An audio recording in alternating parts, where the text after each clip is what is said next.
This video is brought to you by Longoni Q's. Hi pool players, it's the Terminator. Welcome back to another episode of Terminator Tips. In this lesson I have something special for you. 10 racks in a row of 10 ball versus the Ghost with a regular rack. Let's hop on to my Pro Start table, do this player review, show you all the cue ball diagrams and my thinking so you can become a better player. Alright, here we go. Rack number 1.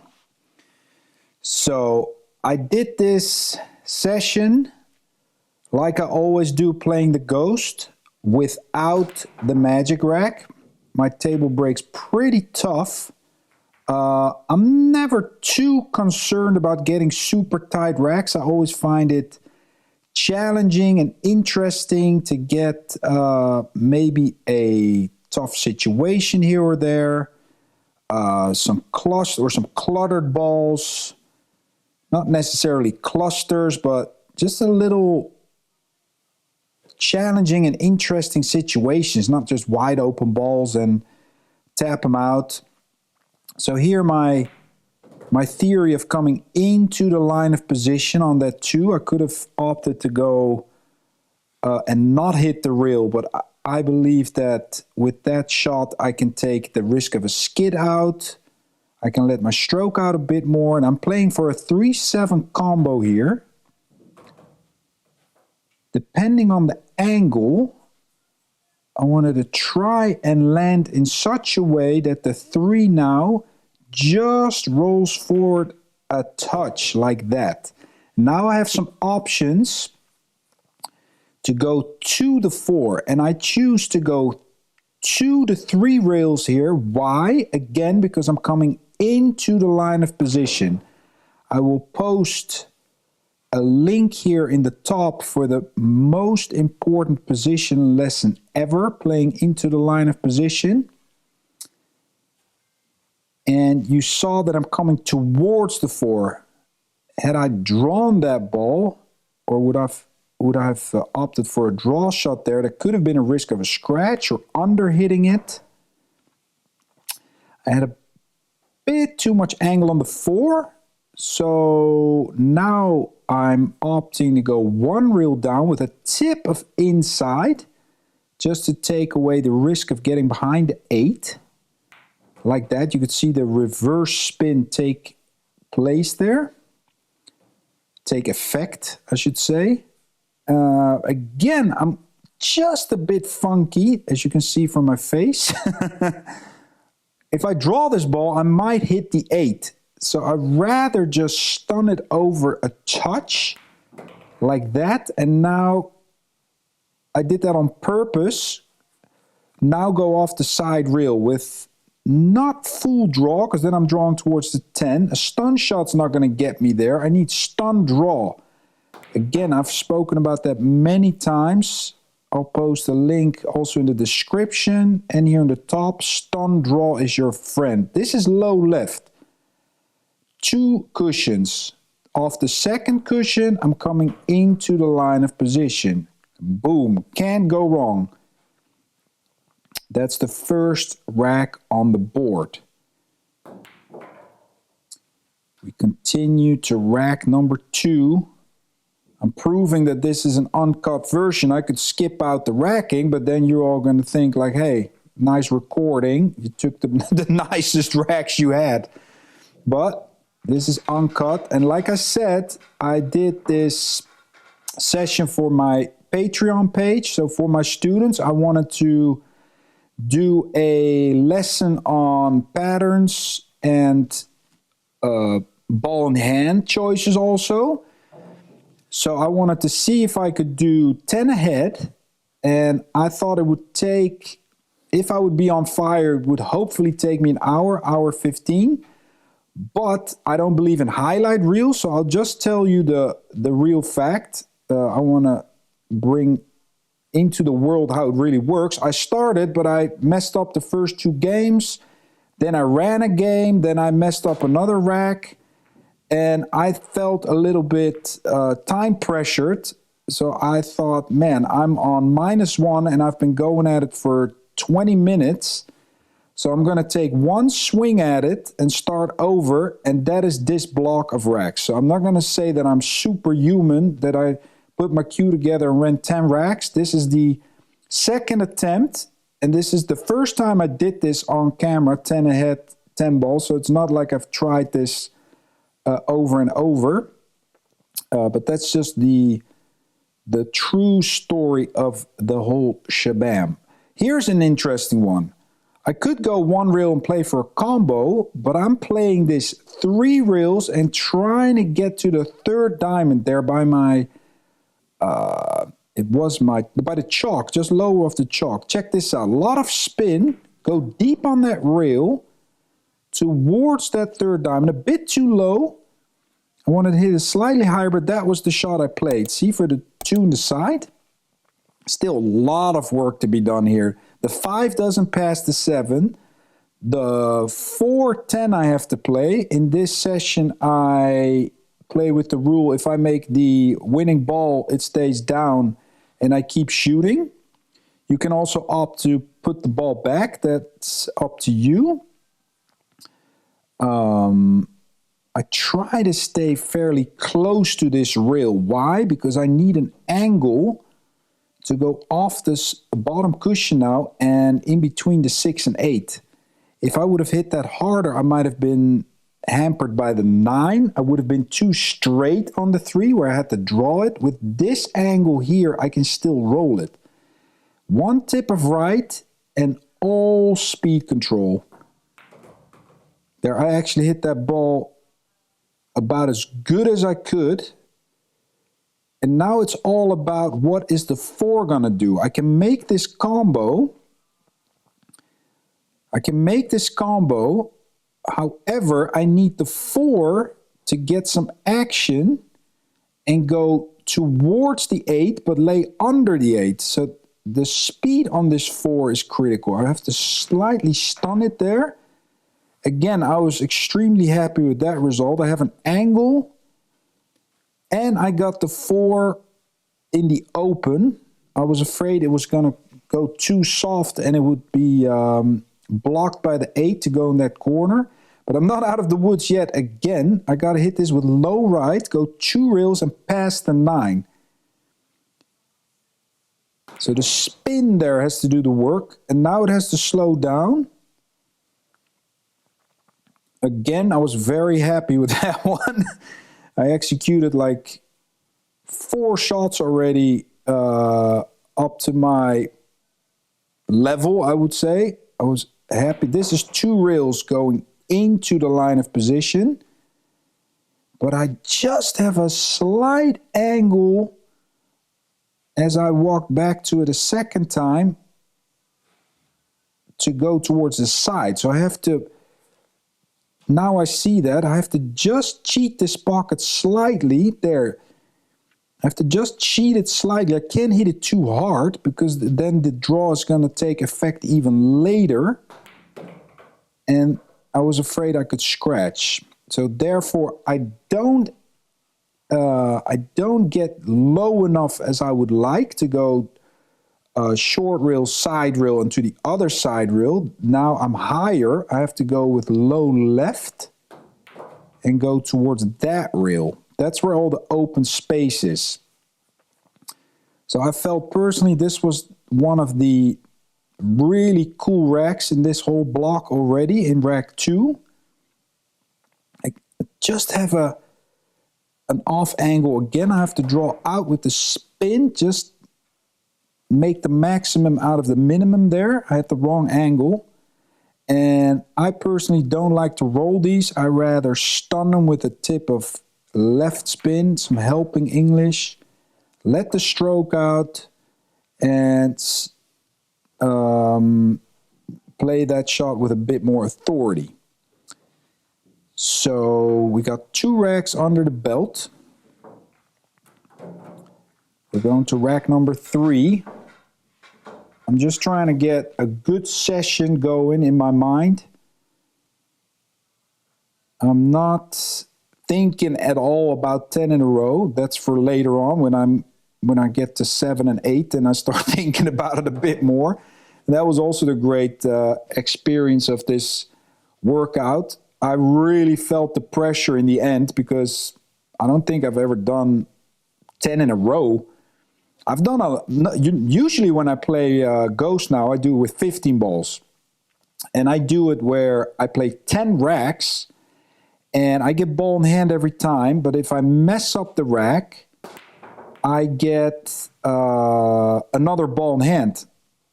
And then I score my amount of innings for 10 racks. That usually takes me about an hour to an hour 15.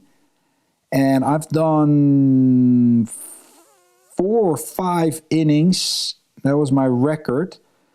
And if I do 10 ball, then I do pyramid style, where I do 10, then 11, then 12, 13, or maybe climb to 14, 15. But I've not done just 10 ball for a long, long time. Here I want to just play this with a high ball. I can't really come into the line of position, but I could really nicely glide over for the 2. Sometimes when all these balls are over the pocket, you gotta, it looks easy, but you have to be mindful because I need an angle on this 5 to go down table for the 6. So I need to clear the 7 in order to get that angle. So it looks super easy, but I have to be respectful. And I would rather play this 4 kind of from where the cue ball is now with low left and go side rail under the chalk. That's why I'm playing this that way instead of straight in. Because now I can go to all the open space. Low left, put enough left on this. We've all scratched in the side on this one. Play it with added left. There you go. See, now I'm passed straight in the open area. I totally cleared the 7. However, I remember this shot. Check it out. I get too high on this 6. I walk over and I'm like, I got a funky angle here. Because my plan was to just go around the 8 2 rails, a short rail, and then the right side rail, but I can't do that. So I'm going to play this just 1 rail out, play for the 7 in the corner, and just play a stop shot on the 8. Because like Buddy Hall, the legendary Buddy Hall said, if you have position, don't play position. Right now, I have position on the 8 when I just stop the 7. I don't have to do anything. Because I can beautifully swing this cue ball around 3 rails now with stun and left, maybe stun draw. Stun would bring me slightly too high. I might scratch. See, I'm doing a stun draw just to stay away from the corner scratch, the low right corner that is. Roll this guy in for rack number 3. So that's just a nice example of when those balls are over the pockets, don't just take it for granted because one bad angle can totally mess up the layout. And actually when that ball is over the pocket, remember the video, it's not a hanger. You have to play good angles on those shots because otherwise you have to just draw them all the time, and that's when you get in trouble. So we got 3 racks under our belt. Let's see. I'm not too worried about breaking perfect. I just want to get a lot of action. It's a hand rack. I'm not spending minutes and minutes to get a perfect rack. See, that one didn't really open up that well.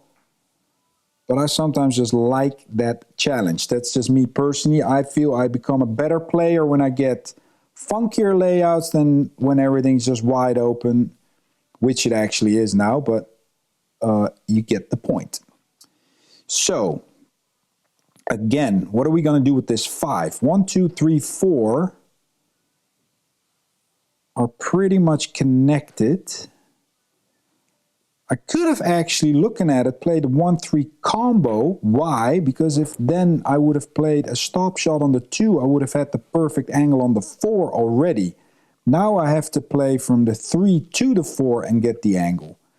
So looking back on that, I learned something there, because I want to play the 5 in the side, and I want to do that from the right side of the table, where I can go side rail. And actually, from the 2, I would have had the perfect angle on that 4. Because now I have to draw back really well. See what I mean? I'm going to that side of the table. I just got enough angle. I can't go 2 rails really anymore. The angle's not sufficient. So with a stun draw on left, now I'm going 1 rail.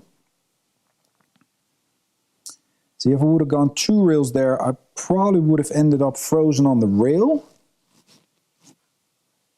This one, you want to just draw back about a ball, because you need an angle again, right? Now we can go, I call it the Z shot or side rail, whatever. My plan here is to go under the 7 and then go to the side of the table where the 6 is now. So the left side. But look what happens. I end up too straight. This is trouble.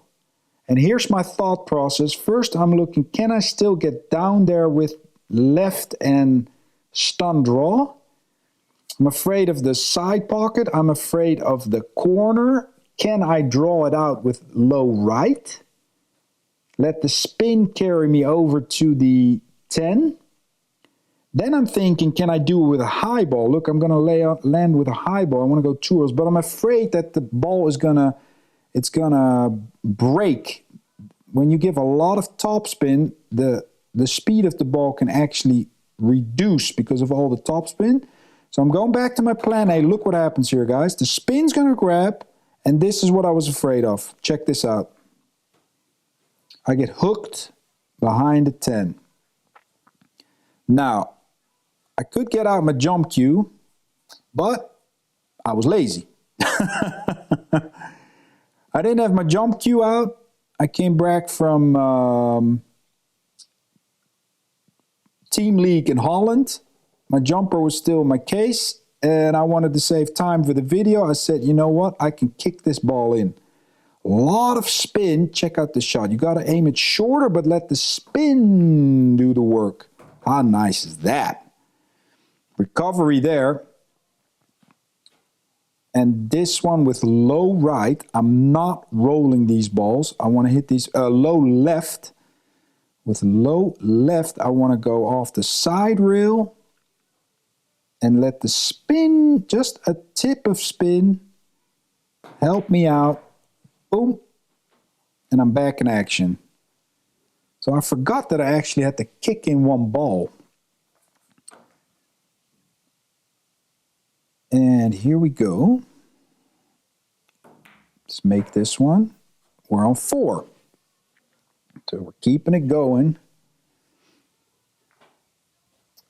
If you kick those balls, I think I've done a video. If I have, I'll look it up and post a link here in the top. With those kicks, if you just hit them with a little bit of spin, then you're going to come too much from underneath the 8 ball. Your aiming point is going to be too low, and then you're not going to be able to make that ball. It's much better to aim shorter on that 8, if that makes sense, and let the spin bring you to the 8, and then your zone of hitting the 8 and making it becomes larger. Try to experiment with that a little bit. That's a huge tip. I learned that from Alex Lely, who is one of the better kickers in Europe. Oh man, check out this rack also. Woo! Here we go. I have to open up some balls. This is a nice rack. I remember this. I don't believe in highlight reels. I want to show the real stuff, but I'm pretty proud of this little session here, guys. And this is a nice rack again.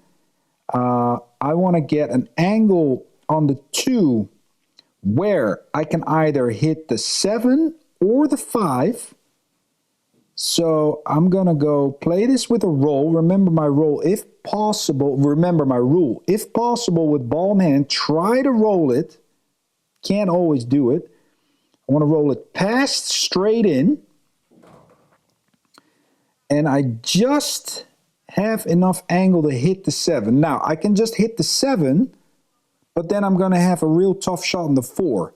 So I want to hit the left side of the 7 with left spin on the cue ball. So when it does hit the side rail, it's going to spin back out towards the 4 a little bit for a better shot.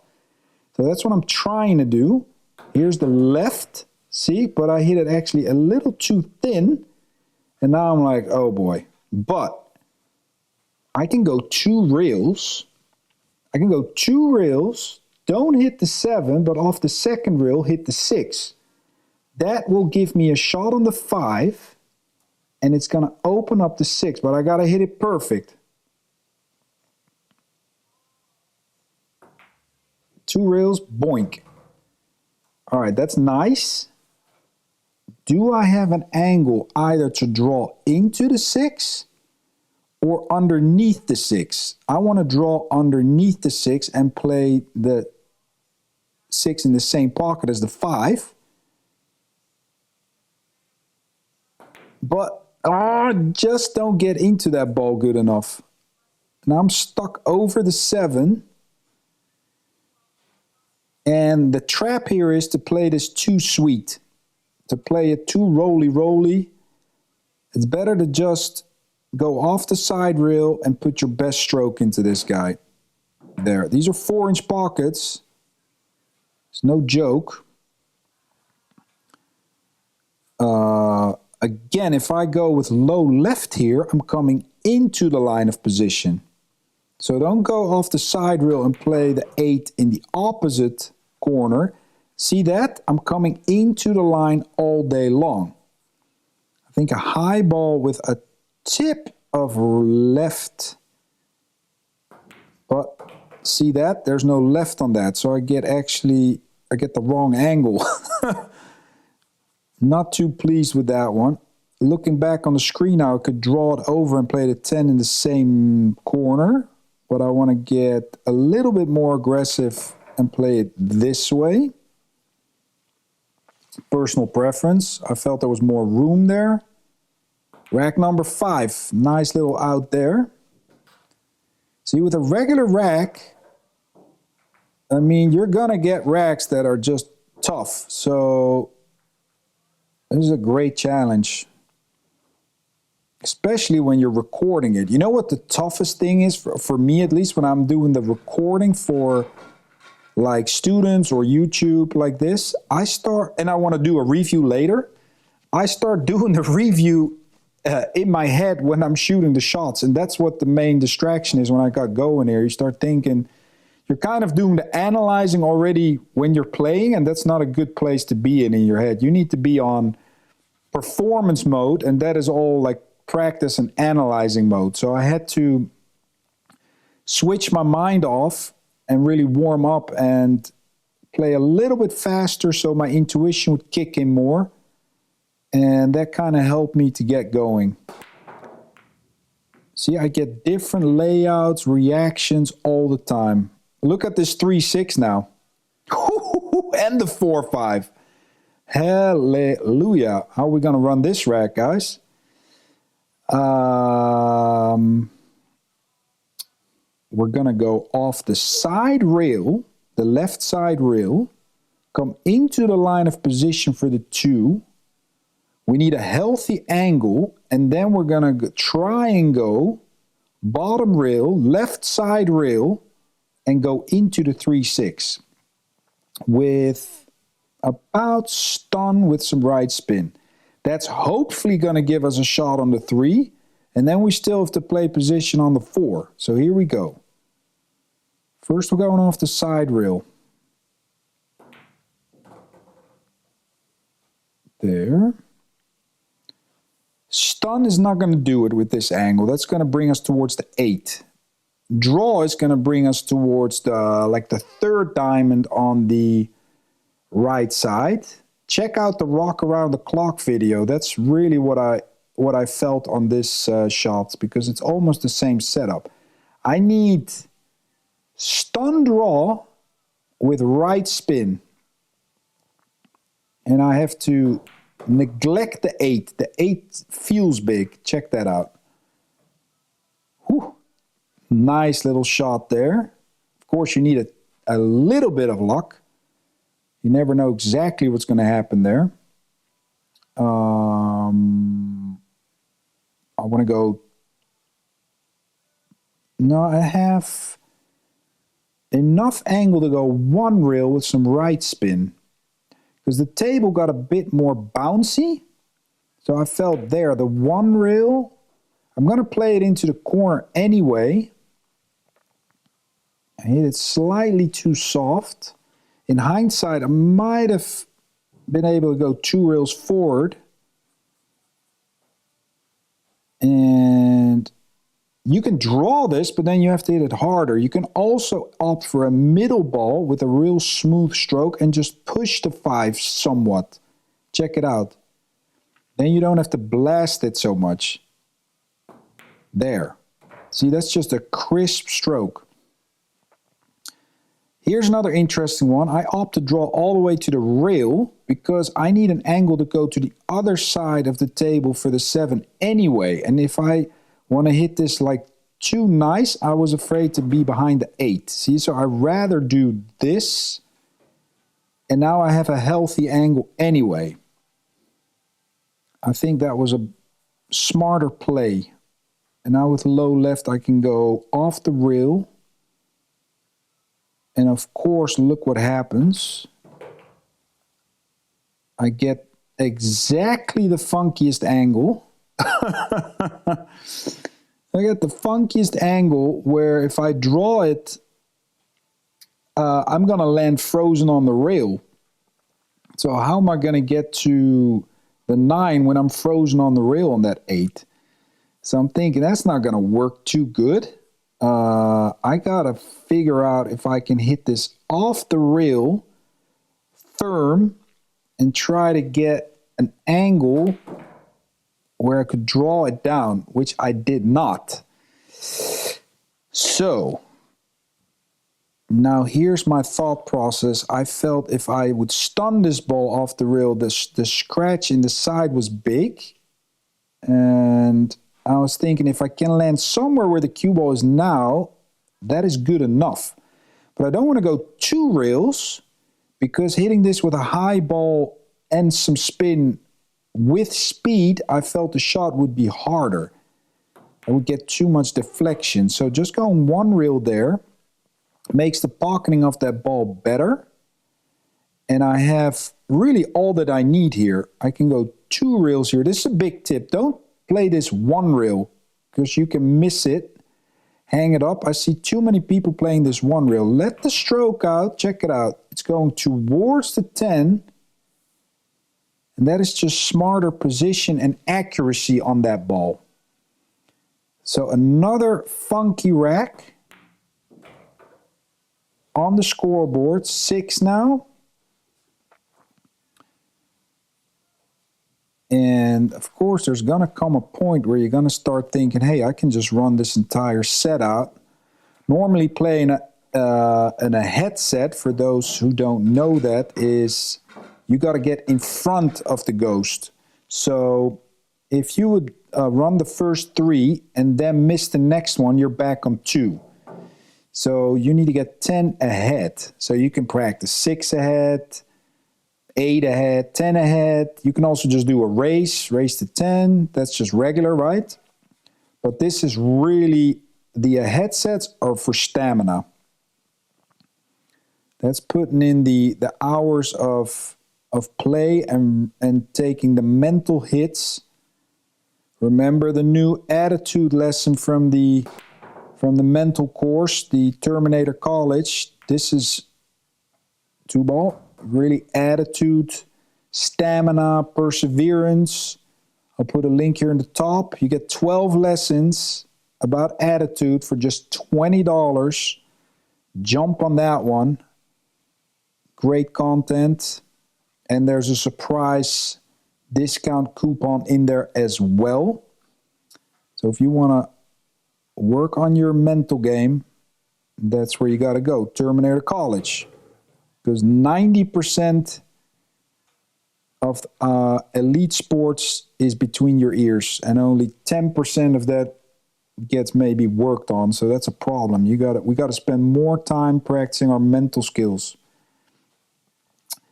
I got a slight funky angle on this 3, and I got that 9 there. So I'm thinking, okay, if I can just clear this 9 with a tip of left, then I'm back in business. I didn't want to go off the bottom rail anywhere. I just wanted to keep it tight, because this is a nice open rack, and then you want to take advantage of that. I have too much angle still, so I'm just taking what I have. Don't need to go off the rail. It's kind of like a yo-yo drill shot here. Remember the yo-yo drill? Low left, just clear the 9, get towards the middle of the table. Slight angle would be very useful to go 1 rail and up. Do I have that? Looks on the screen like I have an angle to go 1 rail. But I didn't feel it. Looks maybe straighter. So I'm going to draw it. Yeah, that was straighter than it looked. So good execution on that one. Decision time. Where are you going to make the 9? I felt I wanted to make the 9 in the top right corner. So I'm going off the rail like this. And now I can go 2 cushions with stun draw. That was my plan, to go off the second rail to get closer to the 9. But I actually hit this ball too soft. And I end up going 1 rail. That's not what I wanted. I wanted to go 2. The angle's good, but I'm further away from the 9 than I wanted. Not a big deal, because the 10's right there. But you got to keep it sharp. When it's open and you think these are laying nice, keep it sharp. Big tip. Don't get lackadaisical and take things for granted. That's when it really goes south. So just a nice stop shot. I don't roll these. I want to get my stroke out. Hit him with authority. Boom, that's 7. Still on a run. Let's see what's going to happen. Still not really thinking about the 10 here. I'm just trying to break decent. I'm satisfied with my execution to this point, so I just want to keep the train rolling, really. But I already had the 20 minutes before this session, so I'm hitting an hour now of playing the Ghost. That's usually when you're going to start feeling it a little bit. You know, it's like playing straight pool. If you're going to run 100, and then from 100 to 200 maybe, or 150 and out, it's also stamina. You're going to make more balls. Your brain's going to do a bit more work. 8 ball perhaps? Nope. So the 4, check the 4. Check the 2 to the 3.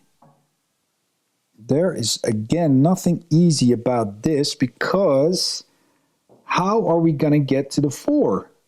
It looks like, because of that 7, it looks like you want to play the 4 in the right corner where I'm standing. However, there's no accessible route to that side of the table from the 3. The accessible route is actually to that right corner pocket, but with the cue ball. So you want to make the 4 in the other left corner.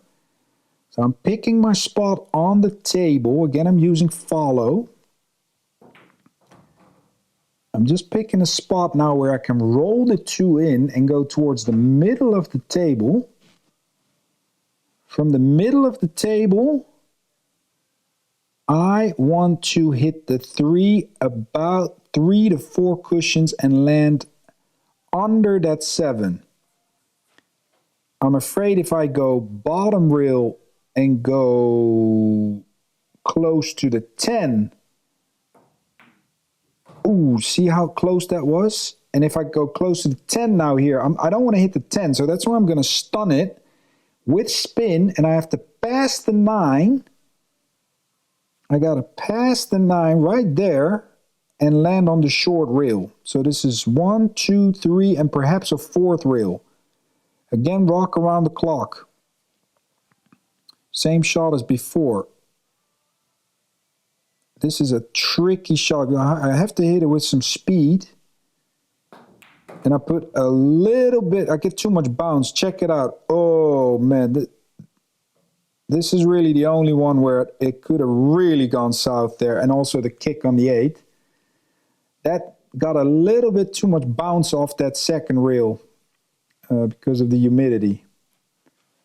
So I land just good enough on this 4 where I can make it. But check this out. This is also interesting. Don't hit that guy too soft because you're going to be frozen on the rail and you don't want to be straight in on that 5. If you're straight in on the 5 now, you have a big problem. You have to slow roll it. And I wanted to make sure that I had an angle on the 5. Now, look at this versus being straight in. I have somewhat of an angle, and I can do the following. There. I can come off the rail and create an angle now to go side rail to the 7. Right? I want to go into the line of position. Don't play this 1 rail. Side rail all day long. You'll never not have a shot on the 7. If you go 1 rail and you hit it too soft, you got no shot on the 7. So this is a bit of low left. Get to the left side of the table. I overamped that. I think this is where I started to feel it a little bit, like the stamina part and a little bit of, I wouldn't say anxiety, just, you know, I was doing a recorded 10 in a row. I started feeling like, hey, this could be really cool.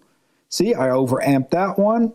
I wanted to land more towards the middle of the table and with some low right come off the rail into the line of the 10. Now I have to hit this with a high ball and play the 10 in the opposite corner.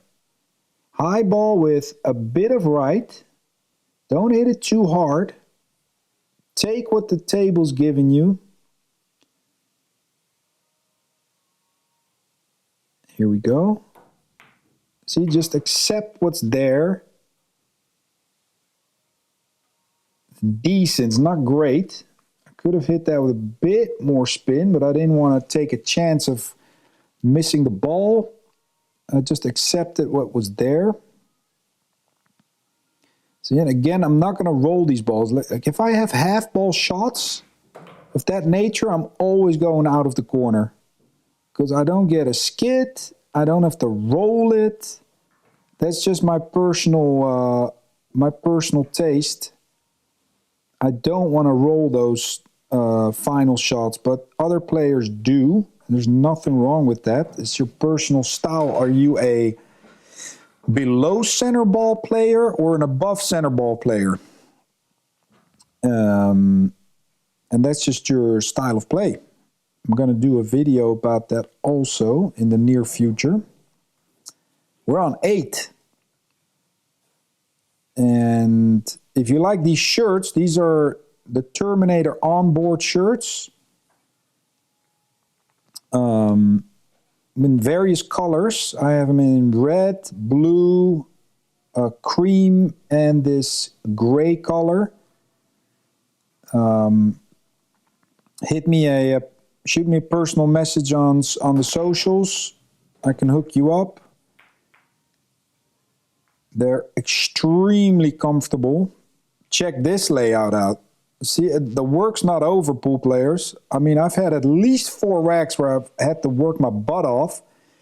And this one again, how am I going to get to the 3 to even make a 3-7 combo? I have to land in between the 4 and 5. I can hardly make the 1. I have to put an angle on the one like that to cut it, and then go off the rail. See what I'm doing with my Q-tip? I'm keeping that spot fresh in my brain, and now I'm letting my subconscious brain feel the angle that I need.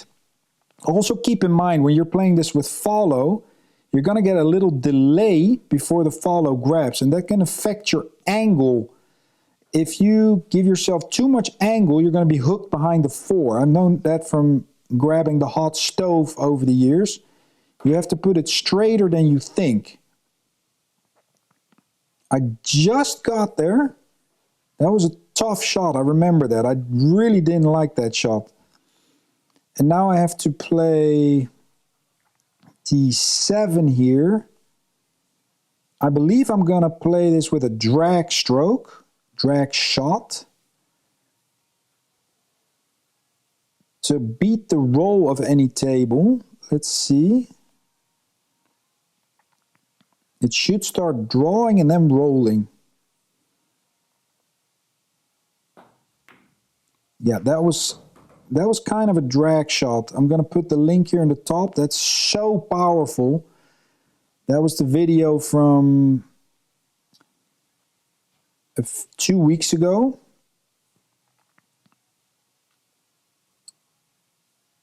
I'm going to go 1 rail in front of the... I could have gone around the 10 there, but I was a bit nervous that I could catch the side of the 10. So I felt the 1 railer was a bit better. Still have a slight angle on this 4, a funkier angle than I would have liked. I'm going to draw out softly. Keep it sharp. The balls are open, but keep it sharp. Yeah, and I'm starting to feel it a little bit here. In a positive way. I'm getting excited. I'm getting a bit nervous. Draw to the middle of the table. And I just want to go... This one is a high ball with 1 tip of left. And I almost missed this ball. I remember this. I was really disappointed how I hit this. Check it out. I hit that way too thin. Look at the cue ball. It's going too fast. See, I'm angry at myself. I'm not keeping it sharp. That's why I'm angry. But mentally, controlled anger sometimes at yourself.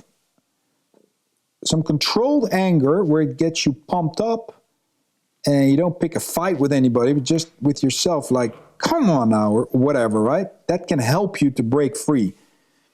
So that got me going. It gets me fired up sometimes. So that's controlled anger. I mean, anger sounds like a really bad thing, but I mean, that's just like 2 seconds. So we're on 9. Good correction.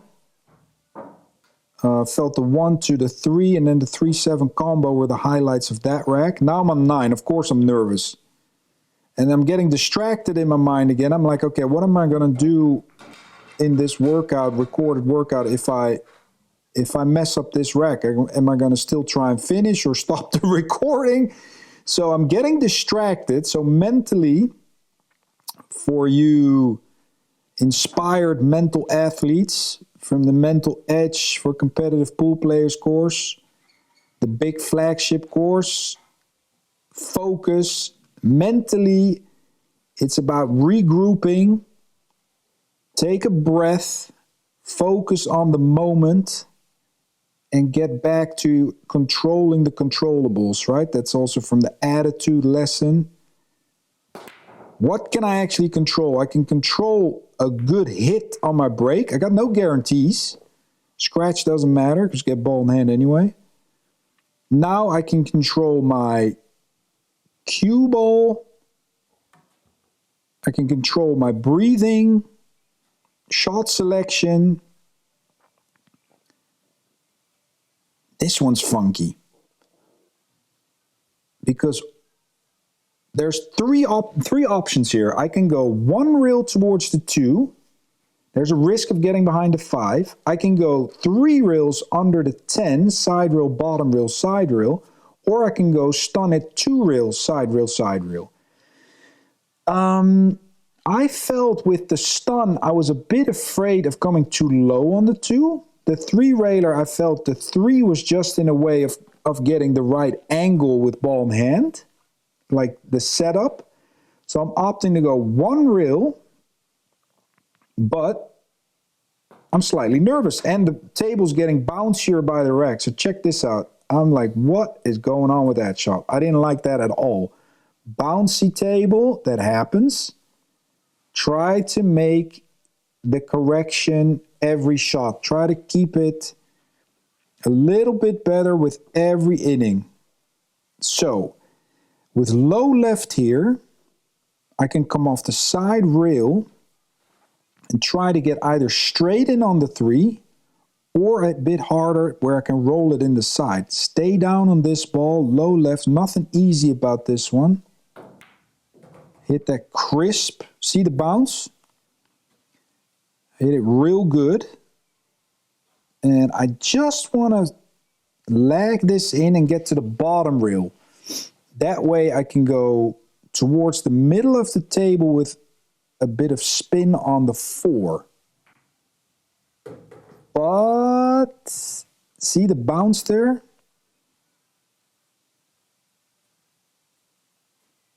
The table changed on me midway the session. I can't really remember if I still roll this ball or if I had to just stun draw it out with some spin. I want to go to the center of the table. See, I'm still going with just spin. This is about 10 o'clock. Spin. And I hit it too soft. Here's a shot from the crossover drill. Now, I was slightly worried about this one because I felt some anxiety for the position on the 6. I was like, do I want to get straight in? I don't want to hit it too hard, then I might end up on top of the 8. But I don't want to get just on the side rail. That's going to give me too much of a cut.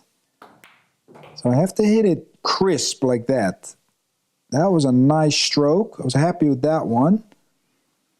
The 7 did go. I checked that before. I'm just double checking because it's very tight.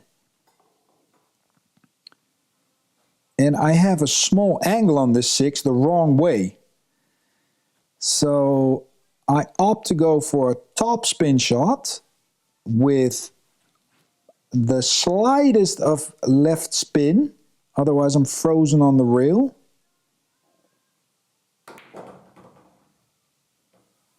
Like that. That wasn't too bad. That was pretty nice. However, I still have to jack up on this ball. Plus, I'm shooting it into a very tight aiming angle because that 10 is the size of a watermelon in your view on this ball. I have to hit it past the 10. It goes. And I want to just stun off the rail towards the 8. Got to really stay down on this guy. And I'm feeling it. Not embarrassed to admit that. I'm feeling the heat here. See, again, I'm a bit short. Yeah, that would be great. If I can end up under that 9, then I can go 2 rails towards the 10. Breathe. That's your assignment in these situations. Breathe. And if you need to, just walk back to your table, take a sip of water, wipe the cue down with your towel just for like 5 seconds. Just have enough angle to do that 2 railer again. And 2 more shots, pool players, for a nice 10 pack versus the Ghost in 10 ball. Into the line of position. See that? Under the gun. Little celebration. Into the line. There you go. Boom. There you go, pool fans. I'm sure you enjoyed that one and picked up a thing or 2 along the way. If you're interested in another player review like this for straight pool with 100 and out, there's a link here on the side. And also for 8 ball, where I give you a masterclass with a bunch of racks, live, uncut, and especially for you to make you a better player. I'll see you in the next episode.